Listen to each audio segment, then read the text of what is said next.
दोस्तों, अॼु मां हिते एपिंग फॉरेस्ट में वॉक करे रहियो आहियां। हीअ फॉरेस्ट ईस्ट लंडन में असांजे घर खां कोई 30 मिंटनि जी ड्राइव ते आहे ऐं हीअ टोटल 2400 स्क्वायर माइल्स ते मुश्तमिल फॉरेस्ट आहे, जंहिंमें ख़ूबसूरत तरीक़े सां वॉक ठहियल आहिनि ऐं ख़ूबसूरत पॉन्ड्स आहिनि। जीअं हीअ हिकिड़ी तमामु ख़ूबसूरत पॉन्ड आहे, अहिड़ियूं हिन में घटि में घटि 80 खनि पॉन्ड्स आहिनि ऐं 20 खनि अंदरि लेक्स आहिनि ऐं हिकु तमामु वॾी लेक आहे। हिन जे वॉक जे दौरान तव्हां ॿिन्ही तरफ़नि खां तमामु घाटा ऐं 100 साल पुराणा वण ॾिसंदा, जेके या त किरिया पिया आहिनि या तमामु घणा डिघा आहिनि ऐं जिन जे पननि मां हिकु अहिड़ी त ख़ूबसूरत हवा अचे थी जो इंसान जो रूह तमामु घणो ख़ुशि थी वञे थो। ऐं हिन वॉक जे दौरान हिकु अहिड़ी त इंसान जी सुठी एक्सरसाइज़ थिए थी जो बेसिकली जेके एक्सरसाइज़िस माण्हू जिम में करे थो या कंहिं ॿियनि रिवर्स ते करे थो, उन्हनि खां वधीक हिते बहितरीनु वॉक थिए थी। इन जी ख़ासि वजह इहा आहे जो हिते ॿिन्ही तरफ़नि खां 100 साल पुराणा वण आहिनि, जिन मां जेका हवा गुज़रे थी उहा हुन खे तमामु घणो फ्रेश करे छॾे थी। ऐं मां हिन वॉक ते अॼु निकितो आहियां, जेको घटि में घटि जंहिं लेक जी तरफ़ मां वञी रहियो आहियां उहा 15 किलोमीटर परे हितां खां आहे।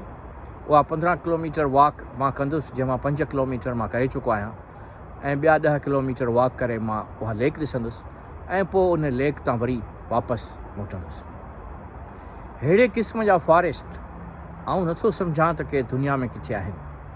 ऐं हिननि क़िस्म जा जेके फॉरेस्ट आहिनि उहे क्लाइमेट खे तमामु वॾी सपोर्ट ॾियनि था ऐं इंसान जेको साहु खणे थो, उन साहु खणण में जेका हवादार ख़ुशबू अचे थी उहा ई हुन जे लंग्स खे ऐं हुन जे इम्यून सिस्टम खे बहितर करे थी।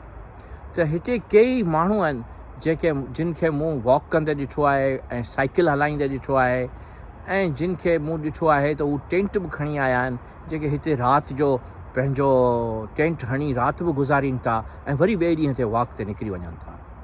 त हीअ हिकिड़ी बहितरीनु ख़ुशबूदार शइ आहे ऐं ख़ुशबूदार जेको आहे सो हिकिड़ो इलाइक़ो आहे जेको असांजे घर खां तमामु वेझे फ़ासिले ते आहे ऐं मूं कई ॾींहंनि खां सोचियो पिए त हिते घुमिजे। त हिन जे बारे में मां तव्हांखे आहिस्ते आहिस्ते ॿुधाईंदो रहंदुसि।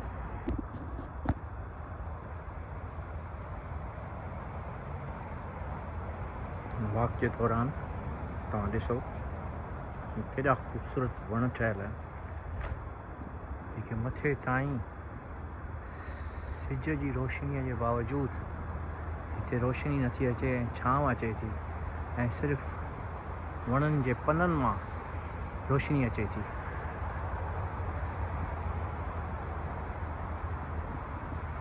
ॾिसो, माण्हू या साइकिल ते एक्सरसाइज़ लाइ निकिरनि था या वॉक करण लाइ निकिरनि था। हीअ वण मुंहिंजे ख़्याल में त 100 सालनि खां त हर सूरत में वधीक पुराणा हूंदा, जो हिननि जूं पाड़ूं हाणे तमामु घणियूं गहरियूं थी वियूं आहिनि।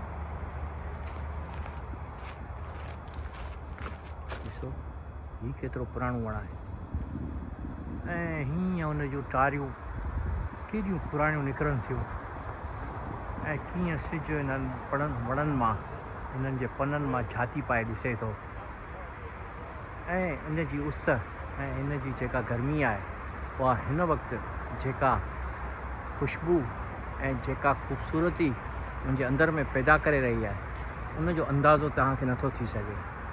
उन ख़ूबसूरतीअ जे लाइ मूं वटि लफ़्ज़ कोन्हनि जेके आउं हिते महसूसु करे रहियो आहियां। ही साइकिलिस्ट आहिनि जेके हाणे काफ़ी साइकिल हलाए पोइ रेस्ट करे रहिया आहिनि।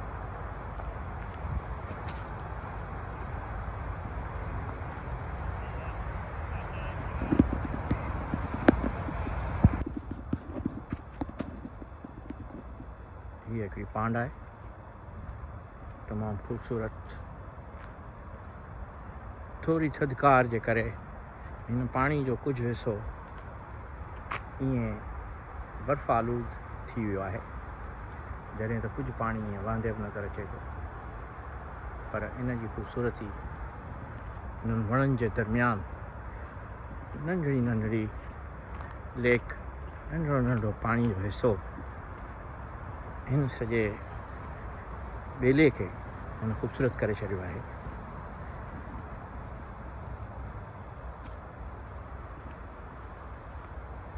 जीअं ही कुझु हिसो पाणी जो नज़र अचे थो, हीउ बि सॼो पाणी आहे, पर हिन जे मथां साए रंग जो पन ईअं लॻे थो ॼण को वॾो पन आहे जेको हिन जे मथां छांइजी वियो आहे।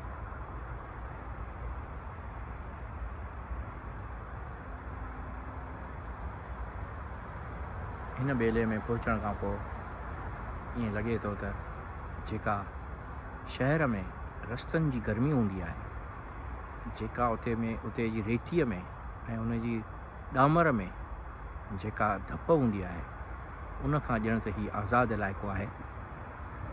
ऐं हिते फ्रेश एयर अहिड़ी त महसूसु थिए थी ॼण त माण्हू ऊंदहि मां निकिरी हिकु अंदर जी रोशनीअ में वधीक रोशन महसूसु करे थो।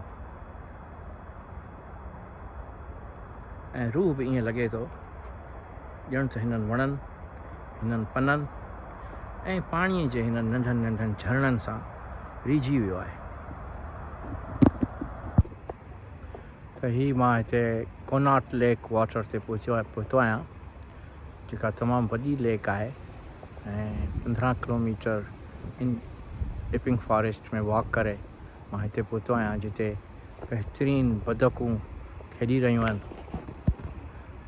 ऐं हिन जॻह ते केतिरा ई टूरिस्ट अचनि था ऐं उते अची पंहिंजे ॿारनि सां गॾु वॉक कनि था ऐं ॿारनि खे बि खेॾाइनि था। ऐं हिते चो तरफ़ वण आहिनि ऐं ॿाहिरि आइसक्रीम जो स्टॉल लॻल आहे, जेको मोबाइल आइसक्रीम हूंदी आहे उन जो स्टॉल लॻल आहे। ऐं चो तरफ़ बहितरीनु माहौल आहे। ही वरी वॾी लेक आहे जंहिंजे करे जेको माण्हू 15 किलोमीटर वॉक करे हिते पहुचे थो त हिते उहो ॾाढो सुठो साहु खणे थो ऐं काफ़ी सुठो वक़्तु हिते गुज़रे थो। त मूं चयो त हीअ कोनाट लेक जेका आहे उहा तव्हांखे ॾेखारियां, जेको माना मुंहिंजे हिन अॼोके सफ़र जो आख़िरी सम्झो त जॻह हुई जिते आउं हाणे पहुतो आहियां। ऐं मूंखे लॻे थो त हीअ इपिंग फॉरेस्ट जेको आहे सो जेको 2400 स्क्वायर किलोमीटर्स ते मुश्तमिल हिकिड़ो तमामु बहितरीनु क्लाइमेट चेंज खे सपोर्ट कंदड़ हिकिड़ो बहितरीनु जॻह आहे। उनखे तव्हांखे ज़रूरु घुमणु घुरिजे। जॾहिं बि तव्हां लंडन अचो या जेकॾहिं लंडन में बि तव्हां रही रहिया आहियो ऐं इपिंग फॉरेस्ट न आया आहियो त इपिंग फॉरेस्ट ज़रूरु अचो, छो जो हिते वणनि जी ख़ूबसूरती, बदकुनि जी, पॉन्ड्स जी ऐं लेक्स जी ख़ूबसूरती आहे। ऐं पुराणा वण ॾिसी माण्हू खे लॻे थो त हिते जेको आहे सो ज़िंदगीअ खे केतिरो वक़्तु अॻु में सुठो साहु खणंदड़ हयाती हुई। ऐं हिन हयातीअ में हिन माहौल में जेको ख़ुशबू पैदा पियो करे, उन में हिननि जेको हिते माहौल पैदा कयो आहे, उन माहौल मां असांखे वॾो उत्साह मिले थो। ऐं माण्हू हिते जेको वॉक कनि था ऐं पंहिंजे ॿारनि सां खेॾनि था, के माण्हू थोरी फिशिंग बि कनि था, उन्हनि जो बि हिकिड़ो तफ़रीह जो मर्कज़ थियल आहे। सो हीअ ज़रूरी हो त मूं चयो त तव्हांखे हीअ कोनाट वाटर लेक ॾेखारियां। वरी इंशाल्लाह मिलंदासीं कंहिं ॿी जॻह ते। तेसिताईं अमीर अबड़े खे ख़ुदा हाफ़िज़।